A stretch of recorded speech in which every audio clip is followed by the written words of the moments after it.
cannot believe this just happened to me again. I have been sitting here talking to you guys for 24 minutes and just now realized you all have heard nothing I've had to say. I wanted to tell you about a really, what could have been a very horrible tragedy in my life, but it turned out just fine. But I'm hoping that maybe my story gets out there, and if it touches one child, that or just person in general, but I think a child would be more of what I'm thinking, because I was just sitting here trying to figure out the time span that I'm talking about, and I determined that I was probably, yeah, the house burnt down in 81, so I had to be before I was age 11 that I'm talking about. I worked for these people after school. I would walk out to Bob and Nancy's. They had racehorses, and I got to take care of the stalls. I love the horses. God, I just love those horses. Just telling you about it right now, I can smell them. I can. Maggie, when I get there, Maggie was like my favorite horse. She was a quarter horse out there. She was so fast. Gosh, she was so fast. And when she'd see me coming, she'd just start prancing. The horse would, just like a dog does. She was just amazing. And they become a very important part of my life, a very good part of my life. That was something fun. I looked so forward to getting there. As a matter of fact, it's, part of what would keep me in school is knowing that after school I got to go to Bob and Nancy's and take care of the horses and ride the horses. I got to exercise them. It was just a part of my life that I loved. I had a very difficult brother. He was, I don't know, but he always had issues. I believe part of the problem with my brother is I think if we would have all accepted. See, back then they didn't really hand out the medications, and people didn't talk about things, back then, he was just a ornery kid. He was just into things. He would just do things and get into stuff. I don't know. But he was always, I don't know. He liked to inflict pain. He would do that. I remember Mom talking about how every time she'd leave the room, I'd just start screaming. And she'd come back in and she'd ask me, what's wrong with her? And he'd say, oh, she's just a brat. She just carries on. And then she looked around the corner the one time, and he'd step on my hand. I was on the floor, I guess, crawling, and he'd step on my hand till I'd scream. And as soon as I'd scream, he'd take off running to the couch. And she, thought that was funny. And he was just always things like that. Buddy was Buddy. I don't know how else to say it. Buddy and I had the same mother and different fathers. I was always told that Buddy's dad left when he was 11 days old, and that my dad was the only dad he ever knew. I kind of in my head always thought that Dad was there from 11 days old with Buddy, but that's not true. Now that I'm older, you put more things together and you think deeper into stuff. I've had a lot of stuff going on in my life lately that has really brought a lot of light into that situation. Turns out Buddy was 3 years old when I was born. So Buddy was 11 days old when his dad left, but he didn't meet my dad, I guess, until after he was 2. My grandma and Grandpa Anderson tended to Buddy and all. Back then, Mom worked. She didn't work since her and my dad got married, but before that, she had a job and stuff, and my Grandma Anderson and Grandpa took care of Buddy. So when Dad and Mom got together, they moved up to here, 4 miles from here. And that was back when the phones and stuff, it was long distance. It was long distance to call anybody. It was crazy. So that, of course, put a major bind between my mom and her mom, just because they were out of area and just couldn't even call and talk to each other every day. And of course that also ripped Buddy from what he in the first couple years of his life had known as home. Now that I'm older, I wonder if maybe that's part of what happened to Buddy. I don't know. I think about this stuff a whole lot, and it definitely makes you wonder because they say that kids learn the most in their first couple years, and it makes me wonder if a lot of Buddy's meanness and hatred and such, if maybe that had something to do with it. I don't know. There's no way that I'll ever know. I mean, that's all just speculation and too much time by myself overthinking things. Anyway, back to where I was going with this. I spent a lot of time really just wanting out of my house. I mean, in all honesty, they would fight a lot. My parents would fight a whole lot, back then. Of course, there was a lot more bills and there was a lot more stress then. Of course, Dad worked and he worked every bit of overtime that he possibly could. And hold on a second, my monkey's chewing on something. Get over here. Look at you, spilt cereal everywhere. I'm sorry. But there was a lot of arguing between he and Mom, between me and Mom, between Mom and Buddy. And much every family has arguments and stuff. There was a lot of issues with our foster kids. They would come, they would go. I hated it. I hated letting them go. It was horrible. Horrible. I got one foster sister that I would give anything to be able to reconnect with. Her name was Teresa, and she was my sister. I don't know why we didn't adopt her. I swear I don't. She's the only one that was ever put up for adoption that we would even had the chance to adopt, Everybody else's mom, there was a lot of kids that came and went, but all their parents, even though they all had issues, they loved them and they wanted them back and they fought for them back. But Patricia's mom didn't. She stayed with us and we taught her to talk, to walk, to dress herself, to everything, and one day they just adopted her out. They just adopted her out. We named her Alice. She wasn't an Alice, but anyway, I could still hear her screaming getting in that car. But I am lucky enough I still have a relationship with a lot of my foster sisters and brothers. And for that I am thankful. But anyway, there's just a lot of issues. A lot of things that I feel like I was running from. I'm not exactly sure of what I was running from or where I was going to go, but Bob and Nancy, whenever I got this job cleaning these horse stalls that I just loved. I just loved being there. I loved everything about it. I would sleep in them stalls if given the chance. I loved those horses and I loved being with them. And Bob knew my issues and how bad I wanted out and such. And he came up with this perfect plan. He was going to help me. He was going to help me get away and we were going to solve all these problems. I would just be gone and they wouldn't even know where I was or how to get a hold of me or any of that. And that would just, I could go and be an adult. What I thought I was ready to do. Thank God my mom was watching out the window. And this had to be before age 12 because the house burnt down when I was 12. Grandma died when I was 11 and the house burnt when I was 12. And Mom seen it from the bedroom window. So I know this happened before I was 12. But I was to go to the end of the driveway just like I was going to school. And then he was going to meet me at the top of the hill. And that's exactly what we did.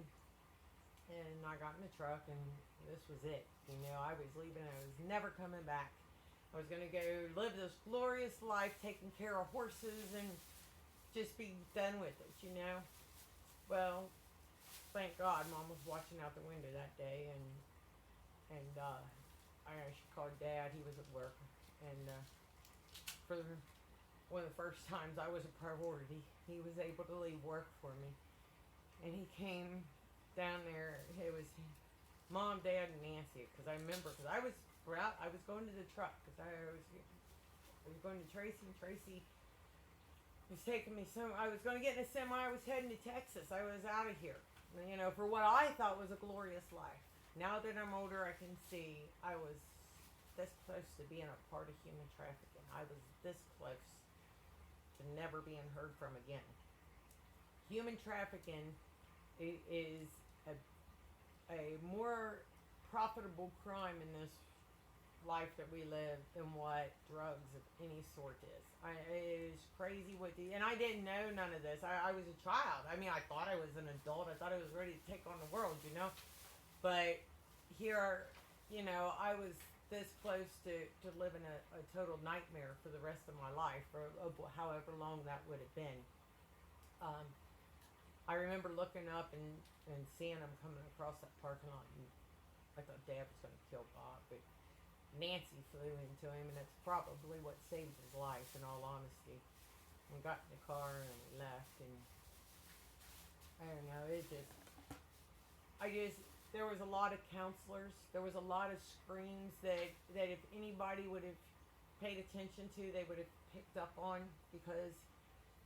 but I think I was just wrote off as a punk kid, because that's really the impression I gave, was that I was this little punk, I mean, she learned to be tough. You learned to I had a pretty tough brother. Fighting was an everyday event in my life, and I mean physical fighting. It was a very, very physical thing, So I was pretty, I don't know, you learn to survive. You learn to adapt to your atmosphere, and that was the atmosphere I was in, and that's the atmosphere I had adapted to. If my teachers, my counselors, anybody would have picked up on my screams, maybe I wouldn't have ended up there, which it ended up fine. It ended up just fine. But it still didn't solve any of my problems, any of that.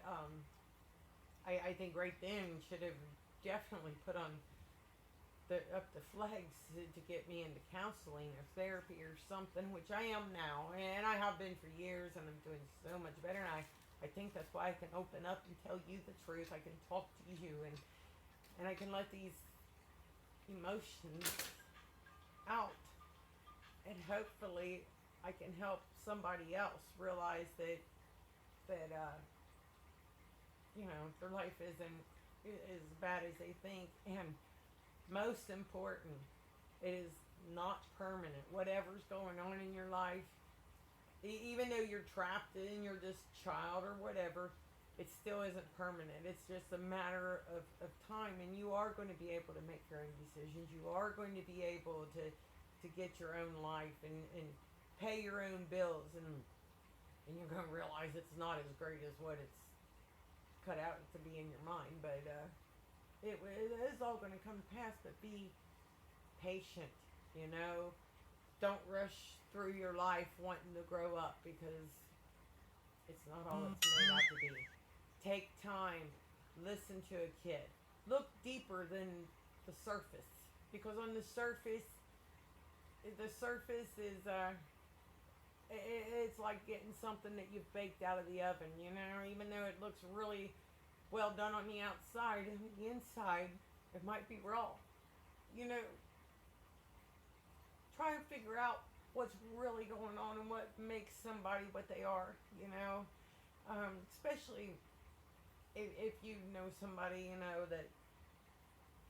that's got a good heart, of course somebody would have really seen that on me, because like I said, it was, I wasn't easy to get along with, I had learned to survive, and now I just thank God that I do talk, and I have gotten to this point. I can, because I don't even know where I would be. I remember when I was little, I would just sit and I would just get so frustrated and mad, and I'd pull my own hair, and I think it was just you're just screaming because you can't get away from yourself, and everything just seems wrong, and you can't fix it. and you can't do anything to change it. But that ain't true. You can still be working on the adult you want to be. If I would have had any kind of crystal ball to be able to look through, I would have seen that even down to the dream of monkeys. This is back in my moped years. I knew back then I was going to have monkeys.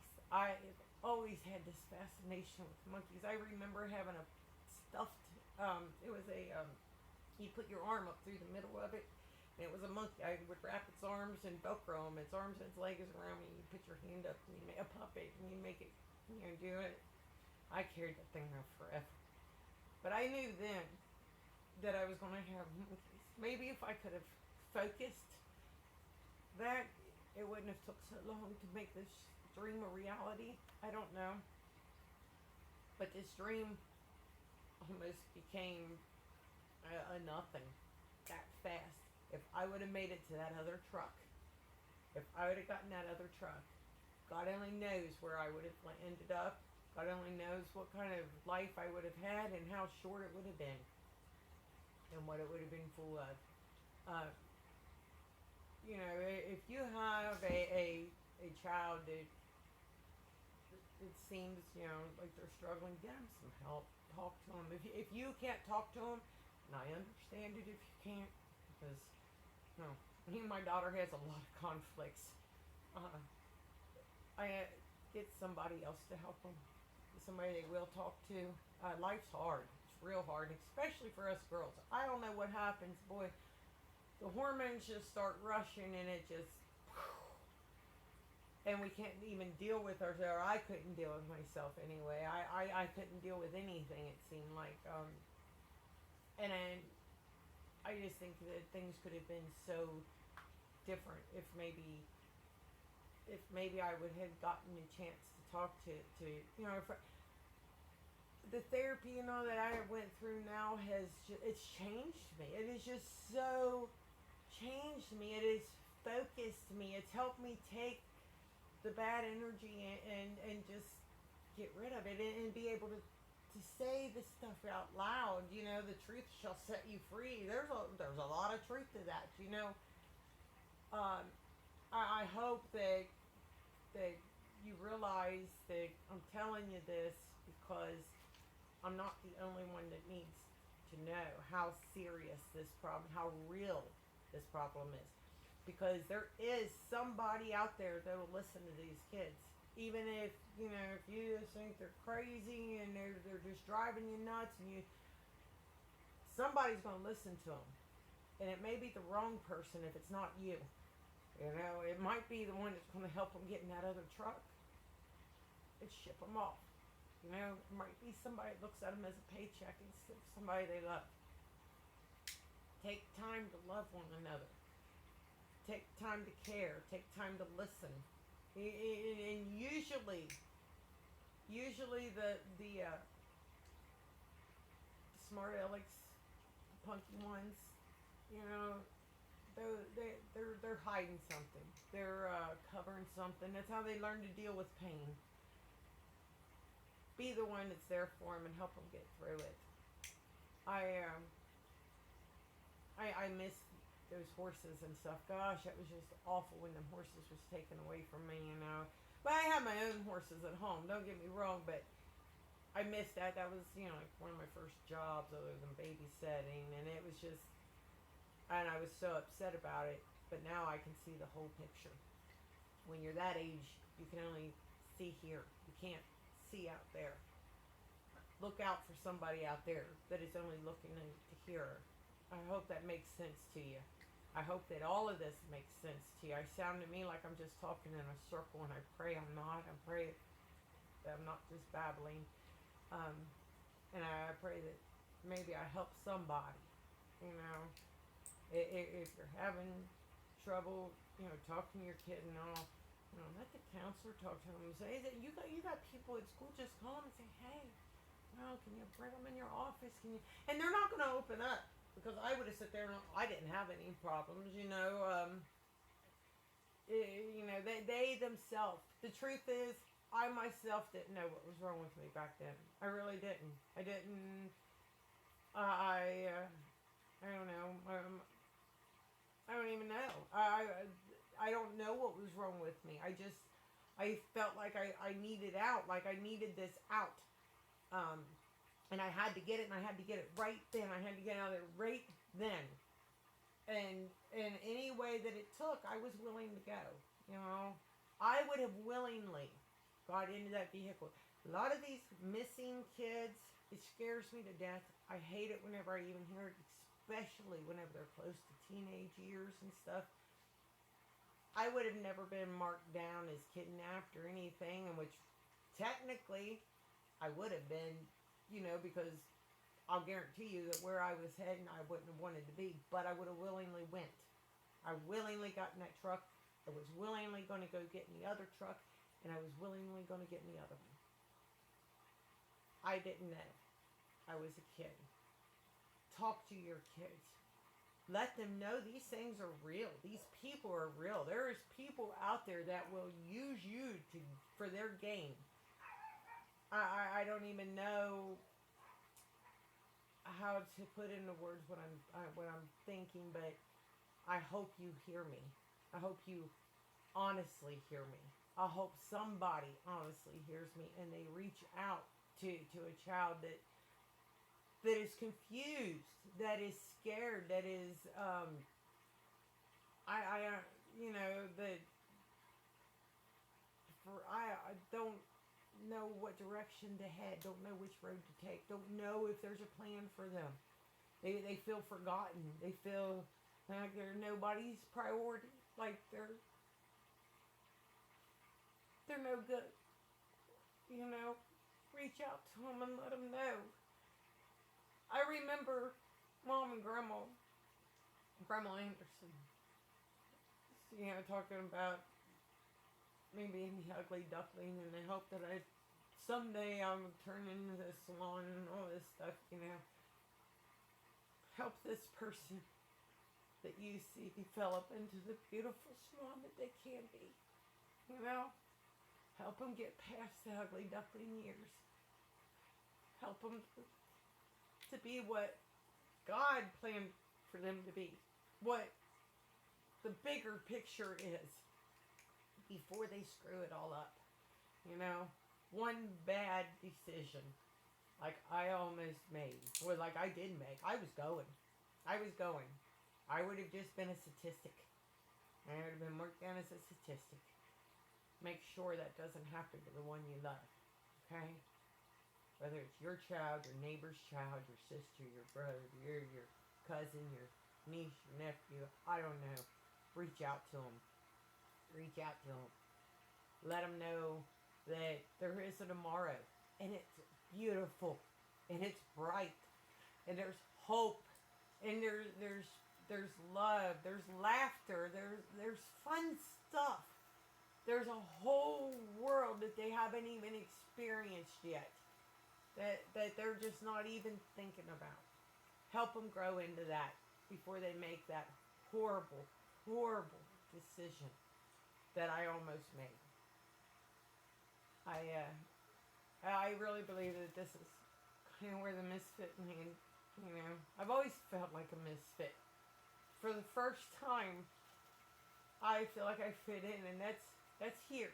You know, I get a lot of backlash from all these people on the net, and they want to point fingers and say all these things about me, and you know, that's fine. Not everybody's going to like you in life. Let the one you love know that too. It's okay. They don't have to like you, but you can still be something special. Here at Misfitland, when I come home, I feel love. I feel wanted. Let the person, let the child in your life know that they are loved and that they are wanted. Because the hormones and life is just rough. Life as a child is rough. Life going into your teen years is rough. Don't let them make a decision that will cost them the rest of their life. I know that this was kind of out there, and thanks for bearing with me. But it's been on my mind a lot, a whole lot. And I just feel like maybe somebody needed to hear it. I hope to see you and meet you on July 8th at our homecoming. It's our first annual Misfitland homecoming. And I pray you're going to be there because it's going to be big. Someday, Misfitland is going to be bigger than Disneyland. I know that sounds crazy too, but it's real. It's real, and we're going to make it happen. Thank you, and I love you. Have a good night.